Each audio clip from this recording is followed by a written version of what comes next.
Halo para orang-orang lemah yang kalau makan bakso pergi ke abang bakso. Saya pergi ke abang mie ayam yang tidak menjual bakso dan itu sangat memalukan. Kembali lagi dengan saya di channel spoiler film kesayangan kalian, yang mana kali ini saya akan merangkum sebuah film bertema post-apokaliptik dan survival yang terbit tahun 2007. Setelah suatu virus mematikan menghapus hampir seluruh umat manusia, seorang ilmuwan militer bernama Robert Neville menjadi manusia terakhir di New York City bersama anjing setianya untuk meneliti obat virus tersebut. Dan di tengah-tengah penelitiannya, si dokter juga harus berjuang melawan rasa kesepiannya dan juga dari suatu makhluk yang haus akan darah. Kira-kira itulah sinopsis dari film kali ini. Semedegangkan apa kira-kira film ini? Diawali dengan siaran TV yang menayangkan berita tentang kedokteran di mana Dokter Krepin sebagai bintang tamu yang juga penemu obat kanker yang diprogram atau diproses dari virus campak dan sudah berhasil menyembuhkan 1000 pasien pengidap kanker. In this case, the measles.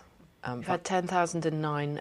Kita maju ke 3 tahun kemudian di sebuah kota mati, yakni kota New York yang dulunya ramai, mewah, megah, tiba-tiba jadi kota mati.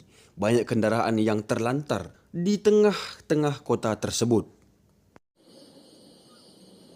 Di tengah-tengah keadaan kota yang memprihatinkan, kita akan berfokus kepada pemeran utama kita, yaitu Dr. Robert Neville atau kita panggil saja Robert beserta anjingnya bernama Sam. Mereka berdua dengan mobilnya sedang mengejar kumpulan rusa hingga sampai ke sebuah jalan yang tertutup mobil-mobil rongsokan, sehingga mereka harus jalan kaki yang hingga sampai di suatu tempat yang di sana ada satu ekor rusa. Saat Robert mengambil aba-aba menembak, tiba-tiba muncullah seekor singa betina juga jantan dan anaknya yang langsung menerkam rusa tersebut. Yang bersamaan dengan itu, alarm Robert juga berbunyi. Jam menunjukkan pukul 6 yang hal tersebut membuat Robert dan Sam bergegas pergi. Apa kira-kira yang terjadi?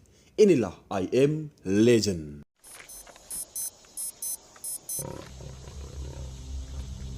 Kini Robert dan Sam sudah sampai di rumahnya yang sebelum masuk Robert menyirami tangganya dengan cairan kimia untuk menghilangkan jejak dari sesuatu. Sesampainya di rumah, Robert membersihkan Sam untuk mencegah bakteri yang beresiko menular sembari mendengar lagu kesukaannya yaitu Three Little Bird dari Bob Marley. Dan Robert sempat melamun namun tersadar kembali karena gonggongan Sam dan alarmnya juga. Karena sudah malam, Robert menutup semua pintu yang sudah dilapisi baja. Mereka berdua tertidur di bathtub dan Robert tetap standby dengan senjatanya. Terdengar juga raungan-raungan yang mengerikan dari luar rumah. Raungan apa kira-kira itu? Yang pastinya dari suaranya bukan raungan singa. Robert kembali teringat dengan masa lalunya di mana kedulunya beliau adalah seorang dokter militer berpangkat kolonel yang sedang menjemput istri dan anaknya sembari dikawal oleh pasukan TNA atau Tentara Nasional Amerika. Alasannya karena tempat pemukiman mereka akan diisolasi karena sebuah virus yang dapat menular lewat udara, yang mana juga dari radio kita ketahui kalau virus ini sudah menyebar ke seluruh dunia. Dan untuk meminimalisir penularan, pihak negara melakukan pengkarantinaan massal dan mengisolasi kota New York City sebagai asal muasal virus tersebut. Namun Robert berkata kalau obatnya mungkin saja dapat ditemukan dalam waktu 2 minggu. Robert dan istrinya sempat berdebat karena pilihan Robert yang ingin bertahan di tempat tersebut untuk melakukan penelitiannya. Dan tiba-tiba suatu makhluk menyerupai zombie muncul menghantam mobil mereka. Di masa kini, di pagi hari, Robert mengawali aktivitasnya dengan berolahraga. Dan setelah beberapa saat kemudian, Robert masuk ke basement yang ternyata di sana dia membangun labnya sebagai lab penelitian. Dr. Robert Neville, September 5th, 2012. Terlihat beberapa tikus percobaan Robert yang banyak mati, tetapi ada juga yang berevolusi menjadi ganas. Namun dari puluhan tikus-tikus percobaan tersebut, ada satu ekor yang berhasil bertahan, yang artinya sampel obat virus buatannya hampir berhasil. Compound 6 appears to be pigmentation reach candidate for human. Setelah selesai memeriksa labnya, Robert dan Sam pun pergi ke toko DVD. Di sini kita ketahui kalau mental Robert mulai goyah karena rasa sepi yang menghantuinya. Di mana Robert menyusun beberapa manekin dengan posisi yang presisi, juga menamai mereka seperti Fred, Hank, dan satu gadis yang kita tidak tahu namanya. Nice sweatshirt there. Hey. Dari toko DVD, Robert sudah sampai di sebuah rumah dan mengambil beberapa barang yang diperlukan. Dari rumah tersebut, Robert pergi ke pelabuhan sembari memberikan pesan lewat radio untuk orang-orang atau pengelintas yang lain yang selamat kalau Robert menunggu mereka di pelabuhan tersebut sampai tengah hari. Is out there. I can provide shelter. Dan untuk mengisi waktu luangnya, Robert bermain golf di salah satu pesawat tempur yang tiba-tiba juga Sam melihat seekor rusa. Mereka pun langsung mengejar rusa itu. Namun si rusa malah masuk ke suatu gedung yang diikuti oleh Sam. Robert sempat melarang, namun Sam sudah terlanjur masuk. Karena sayang dengan Sam, Robert masuk ke dalam ruangan gelap tersebut. Terlihat si rusa sudah wasted. Di saat Robert semakin masuk, terlihat sekelompok makhluk sedang berkumpul. Namun tidak menyadari kehadiran Robert. Dengan langkah pelan dan suara yang berbisik, Robert akhirnya menemukan Sam yang ketakutan dengan sesuatu yang tertepat di belakang Sam. Dan inilah yang terjadi. Robert berhasil membunuh salah satu makhluk tersebut dengan senjatanya yang karena itu juga makhluk-makhluk yang lain pun datang mengejar Robert dan Sam. Satu makhluk berhasil mencengkram Robert, namun Robert langsung melompat dari jendela hingga inilah yang terjadi. Ya, si makhluk yang kita sebut saja namanya Drugseeker ini pun wasted akibat terkena matahari. Mengetahui kalau gedung tersebut adalah masker para Drugseeker, Robert pun membuat jebakan untuk menangkap salah satu dari mereka sebagai alat percobaannya. Robert pun membuat darahnya sebagai umpan dan setelah diletakkan, Robert pun standby di luar gedung dan tiba-tiba singkat cerita, Robert memulai penelitiannya dengan si Drugseeker wanita kira-kira berumur 18-20 tahun sebagai uji coba obatnya. Menurut penuturan si Robert, makhluk ini tertular virus KV dan tidak tahan terhadap paparan sinar ultraviolet. Setelah itu, Robert menyuntikkan sampel tikus yang sebelumnya berhasil. Extreme reaction to UV exposure. Some subject is infected with KV. Untuk virus KV ini adalah krepin yang di awal itu guys ya, yang obat campak, virus campak diprogram atau dipoles lah kira-kira menjadi obat kanker. Namun tiba-tiba si virus ini berevolusi di dalam tubuh inangnya dan menciptakan makhluk baru yang kita sebut Drugseeker, kira-kira begitu guys ya. Namun setelah obat bekerja, tiba-tiba si Drugseeker ini malah kejang-kejang dan tak sadarkan diri. Sehingga Robert kembali menyuntikkan virus KV ke tubuh si Drugseeker. Yang hal tersebut membuat si Drugseeker kembali sadar. Sebagai seorang peneliti, Robert tetap membuat dokumenternya ke dalam sebuah komputer yang mana setelah 1001 hari Robert tetap kebal terhadap virusnya, namun Sam hanya kebal dari paparan udara dan terinfeksi jikalau tergigit. Di sini kita tahu kalau bahan atau sampel obat yang digunakan Robert adalah darahnya sendiri. Namun hingga saat ini belum berhasil. Robert juga mengatakan kalau perilaku para Drugseeker lebih ganas dari sebelum-sebelumnya karena berani mengejar Robert sekalipun di bawah matahari. Dan menurut Robert hal itu terjadi karena fungsi otak pada Drugseeker ini sudah mulai melemah katanya. Mungkin juga karena kelangkaan pasokan makanan. Gitulah kira-kira kata si Robert ini guys dalam dokumenternya ya. Tests confirmed that I remain an infected male exposed himself to possible decreased brain. Kita kembali dengan kenangan Robert di mana keluarga Robert dikawal dalam antrian dan saat pengecekan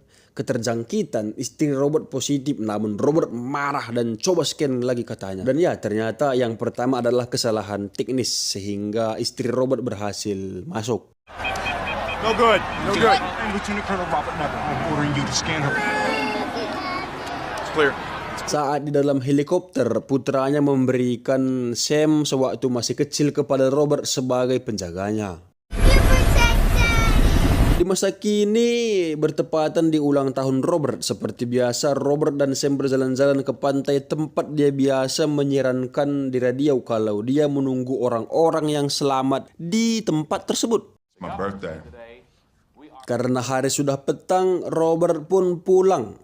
Namun di tengah jalan Robert merasa heran dengan manekin Fred yang tiba-tiba keluar dari tempat biasanya, yang hal tersebut membuat Robert semakin gila dan menembaki si Fred. Dan tiba-tiba, Doing out here, Fred? If you're real, you better tell me right now. Damn it! ya, itu semua hanyalah jebakan dan Fred sebagai umpannya. Robert pun pingsan akibat benturan dan posisi tergantung. Namun pertanyaannya, siapa yang membuat jebakan tersebut? Karena seperti yang kita ketahui, hanya Robert lah manusia normal di kota tersebut. Sedangkan menurut Robert, para drug seeker ini memiliki fungsi otak yang rendah yang tidak mungkin mampu membuat jebakan seperti itu. Kira-kira begitulah deh guys.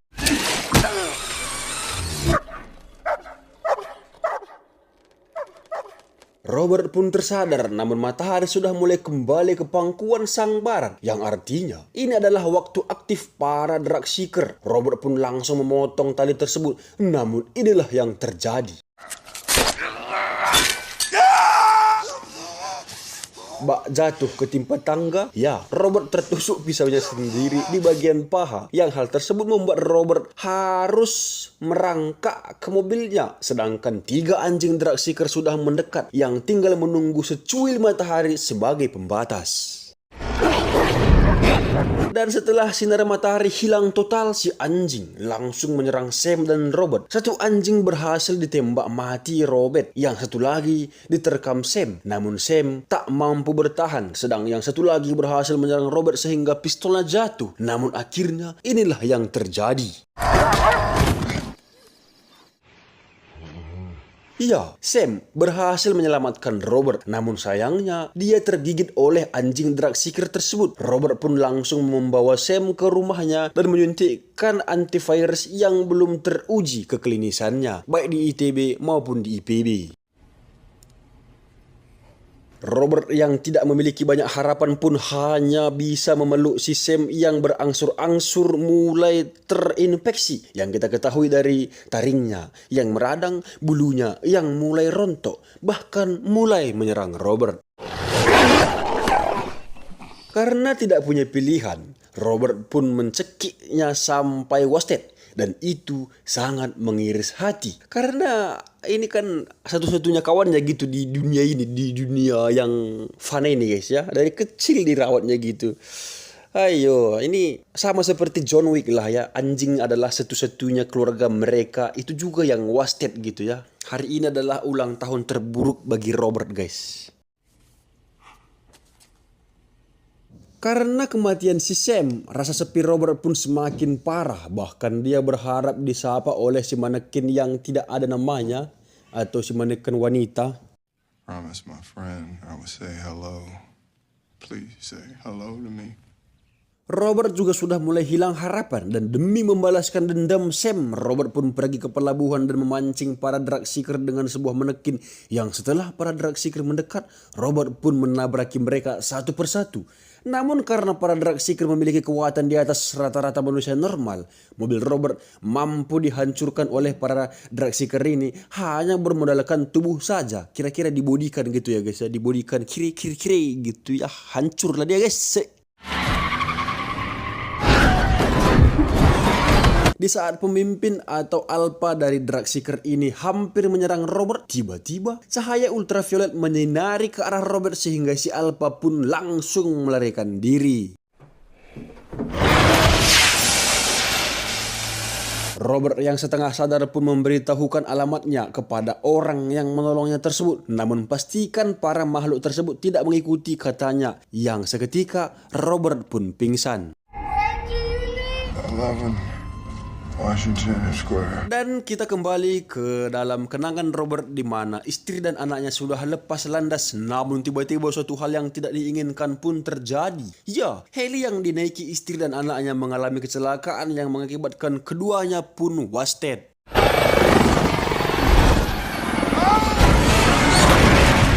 Di masa kini, Robert sudah sadar dari pingsannya dan langsung mengambil pistolnya sembari berjalan menuju dapur, yang di sana Robert melihat istri dan anaknya yang ternyata itu hanyalah ilusinya saja. Yang kenyataannya si wanita bernama Anna dan putranya bernama Ethan. Mereka berdua juga kebal terhadap virus tersebut sama seperti Robert. Berhubung Anna juga sudah mempersiapkan sarapan, mereka bertiga pun sarapan bersama.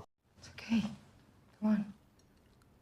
Si Anna pun bercerita kalau mereka berasal dari Maryland dan datang ke pelabuhan setelah mendengar pesan radio dari Robert. Namun seperti yang kita ketahui, Robert sedang berkabung atas kematian Sam, sehingga dia tidak datang ke pelabuhan di siang itu. Anna juga berkata kalau mereka akan pergi ke sebuah tempat bernama Fairmont, yang di sana tempat atau koloni orang-orang yang selamat. Namun tiba-tiba Robert marah karena dia merasa semua manusia sudah wasted kecuali mereka bertiga, katanya. Whole colony of people there who didn't get sick. There's no survivors colony, no safe. Setelah beberapa saat kemudian, emosi Robert pun mulai pulih. Dia pun menemui Anna dan Ethan. Robert yang melihat Ethan sedang menonton Shark pun langsung mengikuti naskah atau perkataan demi perkataan dari si Shark. Yang hal itu menandakan kalau Robert menyukai film Shark. Ya, karena kesepian sih itu guys ya. Why don't you go celebrate your freedom with your own? I don't have any friends. And I'm not going. Anna pun bercerita di saat mereka hendak pergi ke suatu tempat menggunakan suatu kapal, namun sayangnya salah satu penumpang sudah terinfeksi dan penyebaran pun sangat cepat. Yang berhasil selamat ada 5 orang, namun 3 orang akhirnya wasted dikonsumsi para drug seeker ini. Anna juga meminta agar Robert ikut dengannya pergi ke suatu tempat bernama Fairmont yang disebutkan di awal, yang di sana para koloni manusia yang selamat bertahan. Namun Robert berkata kalau dia tidak akan pergi kemana pun karena New York adalah tempat penelitiannya dan asal-muasal virus tersebut pun dari kota tersebut juga, katanya guys. If you leave tomorrow at dawn, we can make This is ground zero. Di luar rumah, Robert menjelaskan kenapa kakinya bisa terluka, yang dimana dia berkata kalau dirinya terjebak. Namun menurutnya jebakan tersebut bukan buatan drug seeker karena otak mereka sudah mulai kehilangan fungsi, kata Robert. Para drug seeker juga tidak merasa cinta, tidak merasakan benci, katanya. Namun Anna berkata mungkin saja mereka berevolusi, kira-kira begitu. Infected didn't do this. They can't. No higher brain function. They don't. Singkat cerita, Robert kembali ke rumahnya dan membawa serta Anna ke dalam ruangan penelitiannya. Yang di sana terlihat jelas banyak foto-foto para drug seeker terdahulu yang sudah wasted dalam penelitian Robert. Anna juga bertanya, apakah obat kali ini berhasil, tanyanya. Robert menjawab, untuk yang ini belum, bahkan bisa saja membunuhnya. Sehingga Robert harus meletakkan es batu untuk menurunkan suhu si drug seeker tersebut. think that can cure her? That is possible by drastically reducing. Di luar lab, setelah menidurkan Ethan, Robert dan Anna pun mendengar musik kesukaan si Robert yang juga menjelaskan arti atau makna dari lagu tersebut. Berhubung sudah malam, Robert menutup semua pintu safety rumahnya seperti biasa. Yang sembari juga Anna meminta agar Robert mau ikut dengan mereka ke koloni yang dimaksud. Namun Robert tetap tidak percaya. Namun Anna tetap berkata kalau koloni itu ada karena dia mendengar suara Tuhan. Sama seperti saat Anna mendatangi dan menyelamatkan Robert juga adalah perintah Tuhan, kata Anna. Namun Robert menyangkal dengan data yang dimana dari 6 miliar manusia dan si Kevin ini sudah membunuh 5,4 miliar dan 12 juta diantaranya kebal seperti Robert, Anna, dan Ethan. Yang 9 juta lagi sisanya atau yang 9% lagi sisanya atau 588 juta berubah menjadi drug seeker yang juga sudah memakan 12 juta yang selamat. Mungkin juga sudah habis, kata Robert. Jadi artinya dalam artian kata si Robert ini yang selamatnya mereka bertiga guys. 90% kill rate. That's 5 million healthy people like you, me, and Ethan. Yang tiba-tiba terdengar suara keributan dari luar rumah yang mana ternyata para drug seeker ini mengikuti jejak darah Robert saat diantar Anna pulang yang ternyata matahari belum terbit. Still dark when you brought us home last night? There was light on the horizon. Melihat begitu banyaknya drug seeker, Robert langsung meledakkan ranjau yang sudah disediakannya dan gelombang pertama dapat dilumpuhkan dengan mudah oleh Robert.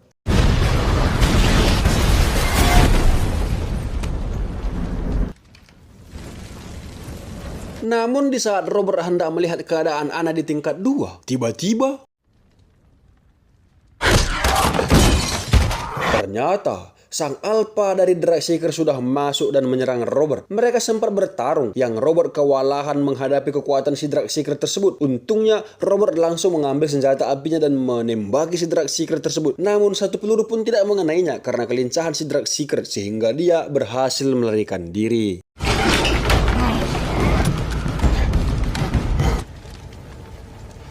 Dan tidak hanya itu, di kamar Ethan, satu Dragseeker mulai membuat akses masuk dengan melubangi atap rumah. Sedangkan Anna dan Ethan bersembunyi di ruangan kecil. Ethan yang sudah tak tahan pun bersuara sehingga inilah yang terjadi. Kebanyakan inilah yang terjadi. Namun untungnya Robert berhasil menembak si Dragseeker tersebut. Di ujung nyawanya, si Dragseeker sempat berteriak seolah memberitahukan sesuatu kepada kawanannya. Iya, di luar rumah, sang alpha memanggil kembali pasukannya yang lebih kuat, cerdik, dan lebih terorganisir. Robert pun membawa Anna dan Ethan ke ruangan labnya. Dan ya, seperti sebuah mujizat, obat si Robert sudah mulai berhasil ke si Dragseeker wanita tersebut. Neville, it's working. Namun di tengah-tengah kebahagiaan itu, Dragseeker yang lain pun berdatangan, termasuk sang alpha. Di balik ruangan berlapis kaca anti peluru tersebut, Robert bercoba bernegosiasi kepada para Dragseeker kalau dia bisa mengobati mereka semua. Namun sang alpha muncul dan menghantamkan kaca tersebut sampai retak, dan si alpha juga menggambar kupu-kupu di kaca tersebut, yang seketika Robert teringat akan suara anaknya. Juga terdapat tato kupu-kupu di Dragseeker wanita tersebut, yang ternyata Dragseeker itu adalah ratu dari para Dragseeker yang lain.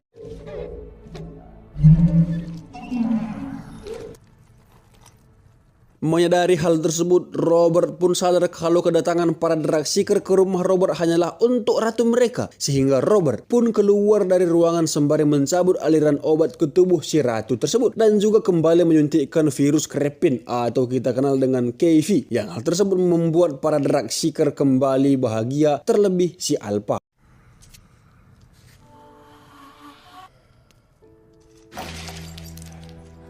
Setelah kepergian Dragseeker, Robert pun sadar kalau ternyata para Dragseeker ini sudah berevolusi, yang artinya mereka sudah mulai merasakan cinta, empati. Setelah semua yang dilalui Robert, akhirnya dia pun mau pergi ke tempat atau koloni yang dimaksud si Anna. Film pun diakhiri di mana Pak Robert menjadi orang kaya setelah bekerja di pialang saham ya guys. Your radio on. You are not alone. Kemana guys? Serukah film ini? Sebetulnya film ini memiliki dua ending yang berbeda guys ya, yakni bioskop dan DVD. Kalau yang di bioskop, Robert menyerahkan sampel obatnya ke si Anna dan Ethan dan mereka berhasil mencapai koloni yang dimaksud. Kalau Robert mengorbankan dirinya sendiri, kira-kira begitu ya. Dia mengambil granat lalu mendekati para Dragseeker dalam meledakkan granat tersebut, kira-kira begitu. Untuk virusnya sendiri berasal dari obat dari Dr. Kripin seperti yang saya katakan di awal, yang virus campak diubah menjadi obat kanker. Ternyata virus tersebut berevolusi dan mengubah inangnya menjadi karnivora ya, berpenampilan zombie, berwatak vampire, kira-kira begitu ya. Untuk lebih jelasnya guys ya, bisa kalian tengok di channel-channel lain lah. Dan alasan saya tidak mereview yang bagian teaternya itu, teater endingnya itu, karena menurut beberapa data, yang kedua mau muncul dan mengikuti ending yang ini guys. Gitu kira-kira ya. Terus di mana letak kelezendannya dia? Kira-kira begitu pertanyaannya. Ya, legendnya dia ya sebagai ini kita memandangnya dari sisi para siapa ya? Para itu si zombie-zombie itu guys, para Dragseeker. Kita memandangnya dari situ karena kelezendanan dia adalah dia berhasil bertarung dengan si Dragseeker dengan tangan kosong, itu pertama. Dia juga berhasil membunuh beberapa Dragseeker ini. Para Dragseeker katanya setelah 1001 berarti 1000 bagi 300, kira-kira 3 tahun lah, kira-kira begitu ya, 3 tahunan tidak berhasil menemukan alamat menemukan alamat si Robert ini kan. Setelah kan karena kecerobohan si Anna baru ditemukan rumahnya, kira-kira begitu. Namun film diakhiri ya dengan ending yang sukacita, yang mulia sebuah ya. Bye bye.